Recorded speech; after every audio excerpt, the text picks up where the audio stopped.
La sexualité et l'amour dans le stoïcisme sont des sujets d'une richesse et d'une complexité considérable, s'enracinant dans l'interprétation des textes philosophiques antiques et une compréhension de la manière dont les stoïciens percevaient le rôle des passions et des désirs dans la vie humaine.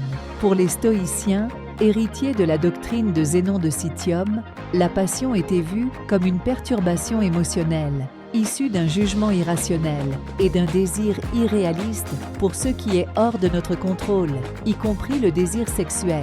Celui-ci, s'il n'était pas maîtrisé, pouvait être considéré comme une menace pour la vertu. L'objectif suprême étant de vivre en accord avec la nature, cela signifiait exercer un contrôle rationnel sur toutes les passions, y compris sexuelles.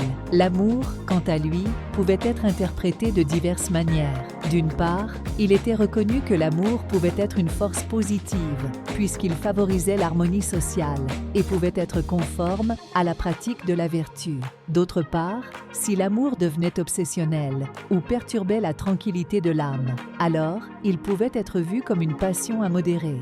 Sénèque, philosophe stoïcien romain, est un exemple célèbre de cette approche stoïcienne de l'amour et du sexe.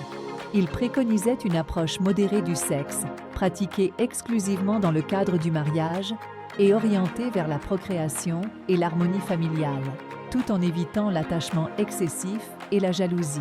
Épictète, quant à lui, mettait en garde contre le danger de se laisser dominer par les passions sexuelles et l'amour romantique, en préconisant plutôt de cultiver un amour universel pour l'humanité, en adéquation avec la conception stoïcienne d'une communauté mondiale d'êtres rationnels.